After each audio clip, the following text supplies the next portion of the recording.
Not enough women or gays at the Cellar table. Oh, boy. Here we go. Oh, Red Dick Billy. All the controversy in stand-up comedy. He goes, I was hoping to get your take on an article I came across on Facebook called Tear Down the Boys Club That Protected Louis C.K. That's that witch hunt thing that I'm saying. Like, we had fucking meetings every week. All right, what are we going to do here? Say, we're going to, you know? And how everybody else, the second that, evidently, everybody else on the other side, the second that Gawker article came out, you know, immediately took a criminal justice course and just became some gumshoe and went out and bought a giant magnifying glass and walked around looking for clues. All right, it's written by a gay comic who figures basically going after Louis wasn't enough, so he is trying to go after his peers also. Yeah, the witch hunt. The author cries about a certain table at the Comedy Cellar where elite comics like Chris Rock and Jerry Seinfeld sit. Like when the table came about, by the way, Jerry Seinfeld was still doing Seinfeld. You know what I mean? I don't know if they actually had a place called The Table. When I first started going to the Comedy Cellar, there wasn't a table. Comics just went upstairs and they sat all over the place. And I am convinced that the reason why the table was started was because of Patrice. Because Patrice was so loud and so funny and he was just all over the upstairs. They were trying to somehow contain him. He was like Jordan, you know, you're not going to stop him. Let's just see if we can contain him. So I think they just tried to get us all seated in one area so they could at least be like, okay, sit down and fold your fucking hands and listen to the teacher, right? That's how I remember it anyway. So he goes, he also has never even tried to perform at the Cellar himself. It's kind of like a fourth grader crying to the teacher because the cool kids won't hang out with him. The article implies that by not speaking up about it, the Cellar comics were somehow protecting Louis, even though they were just rumors until recently. Also, the owner of the Cellar, where are we? My fucking screen went dark. Sorry. Also, the owner of the Cellar had some great things to say in the comments. Here's a link to the article and go fuck yourself. Yeah, I read it, and you know, to be honest with you, considering this guy is also a fellow comedian, I feel bad that that was his perception. I feel bad that that was his perception of what the table was because, you know, the table was like, I don't even know how to explain it. Like, that was something like the level of pounding that you had to take. You had to go there and just basically get ripped to shreds.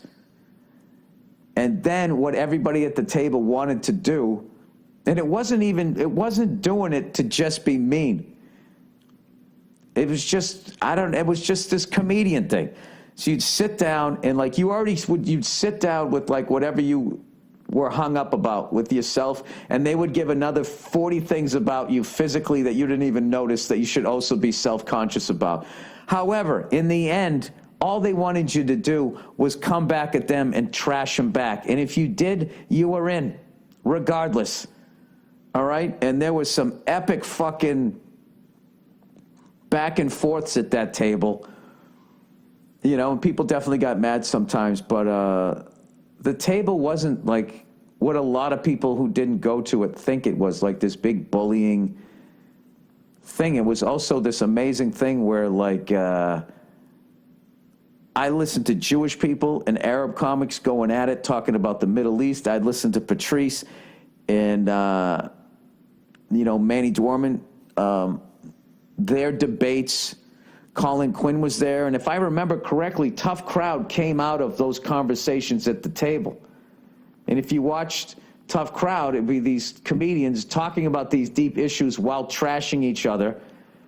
And I always felt the table was inclusive as long as you were willing. You had to fucking walk the gauntlet. You just had to fucking do it, and you had to survive it. And then if you did, you actually became a better comedian, because once you got in at the table, then there was this thing, you couldn't not sit at the table. You'd come in and be, hey, Bill, come on. They wanted you to sit at the table because they wanted you to trash you, and then they also wanted you to trash them back. But, you know, I wasn't even part of the elite crew. I wasn't funny enough. I just wasn't. Like the as far as, this is just my perception of it, was the table was Patrice, Norton, Voss, Keith Robinson, Colin Quinn, and later on Kevin Hart. Kevin Hart, right? And even he was sort of like, just like a rookie. But he also made it so fast that he didn't have time to fucking stay there. So that was like the Mount Rushmore of the table. And when you showed up and they were all there and somebody had something on you, like that time, you know, I, for 24 hours, said I would do stand up on a bus on the way to a World Series game to get a World Series ticket, and I never even ended up doing the gig. I took a headlining set pounding that is still legendary. They told the fucking story on Opie and Anthony. I believe Kevin Hart and them all told the story, man. I got fucking destroyed. Destroyed. So this guy, like, suggesting that it was all like, everybody was like, there was this team of people. It wasn't. It was fucking cannibalistic. All right? Everything that they said in Opie and Anthony was 100% true, except for the fact that I did the gig, because I didn't do the gig. I actually gave the gig to somebody else, and I, with the vow of silence, I said, I will never tell anybody that you did this gig, because I don't want you to go through what I just went through. I think the guy who did the gig actually might have said that he was the one who did the gig all these years later, but I'm not saying shit who it was. So anyways, once you got in at the table, then you would go downstairs to go do your set, and one night, everybody at the table would be like, you know what, we're watching your set tonight. And you'd be like, oh, fuck. And you would go downstairs, you'd go on stage, and the crowd couldn't see all these fucking asshole comics. I remember they would all be backlit, standing in the hallway, Patrice's big, dumb, stupid head. And you'd have to go up there and, like, just commit to your jokes as they were all standing there making faces of disgust, heckling, making noises. And one time I told the joke and it went good, and as I was telling the joke, I had the nerve to actually try to say something in a joke, and Patrice would just go, just do that fucking noise, and then they would all crack up laughing.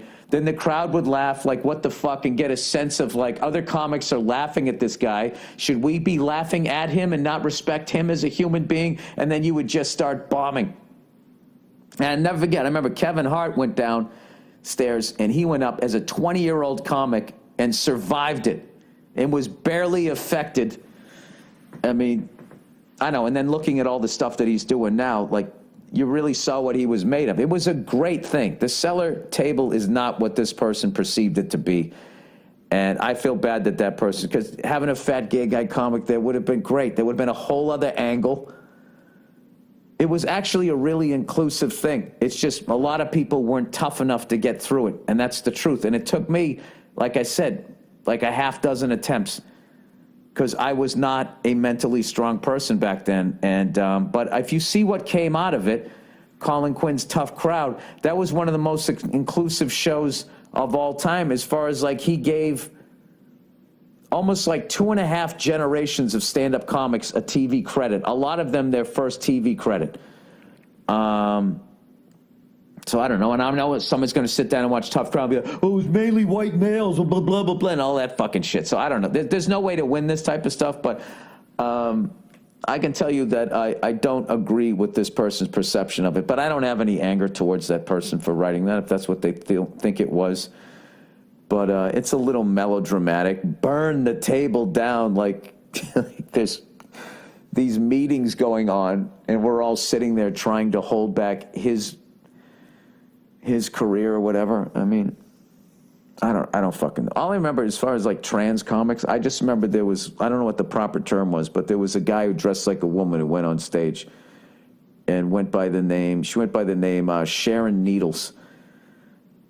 And she used to go up at the Boston Comedy Club, and she was fucking hilarious. And the last time I looked her up, I believe she was still doing shows.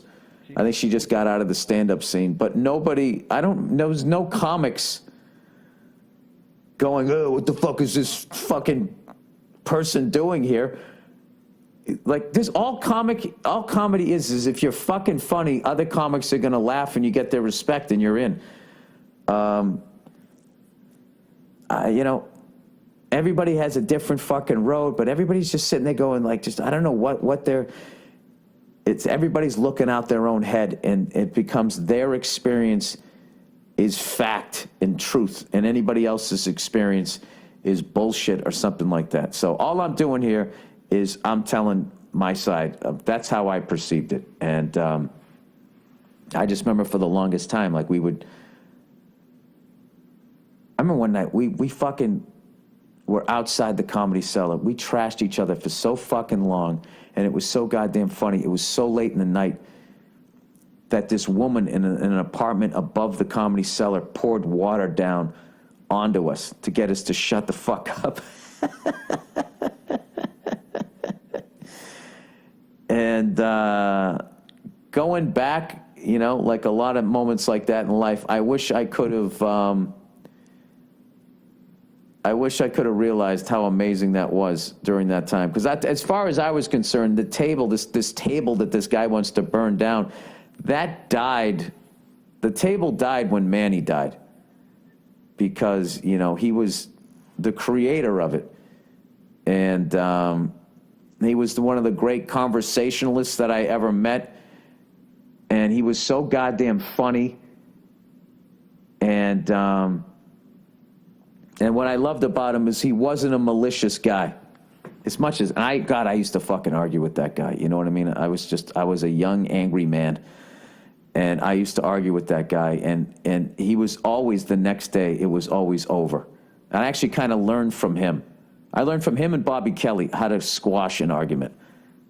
Where, like, how you'd be like the next day, just, you know, because I didn't grow up in a family like that. It was just basically you didn't talk about it, and then you didn't talk for 3 days, and then fucking 4 days later you say, hey, you see the Celtics game last night? Yeah, it was a good game. And then everything was lingering. Those two people, I learned how to have a functional end to an argument. So, yeah, I don't know what that shit's about, but it's unfortunate that that person feels that way about it. But, you know, everybody's entitled to their opinion. All right, Patrice, Billy Ray, no fun.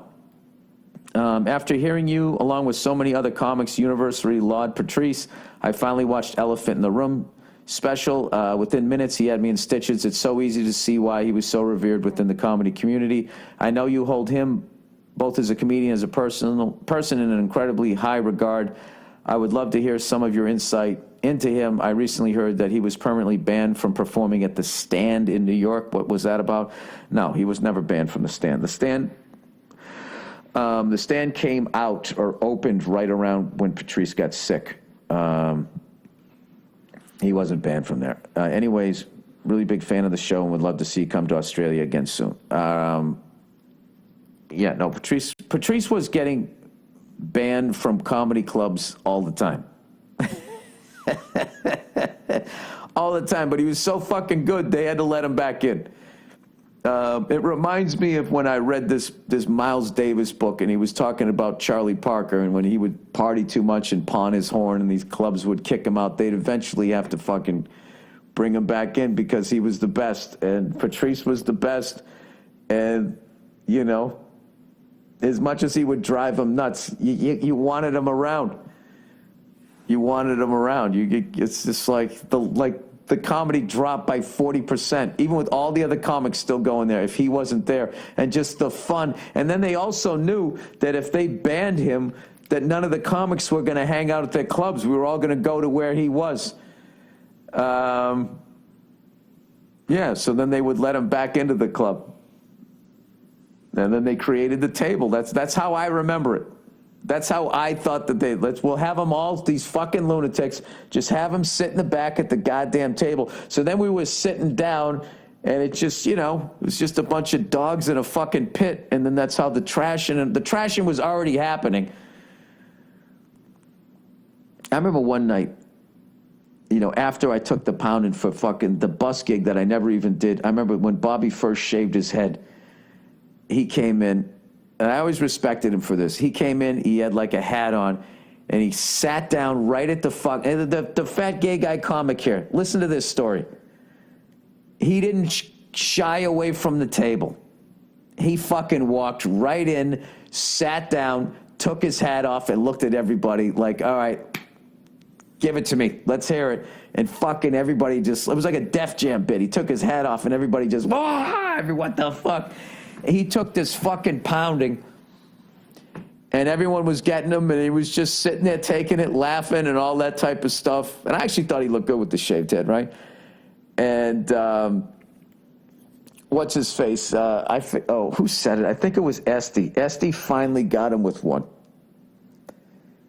I think she said, "You look like David Wells." I think that's what she said. And everybody fucking died laughing. And Bobby literally just stood up and just walked out. And I remember thinking, like, I didn't know you could do that. I didn't know you could walk out. I saw Keith Robinson do that one time, too. We were trashing his clothes so fucking bad. And he was trying to fight back, and he was just feeling that wave was going to crash over him. He just fucking ran out the door, got in his car, and drove home to Jersey. And we kept texting him and calling him, going, "You can't do that. You can't do that." He was like, "Oh, yeah, well, I just did, stupid." Fucking hung up on us, laughed and hung up on us.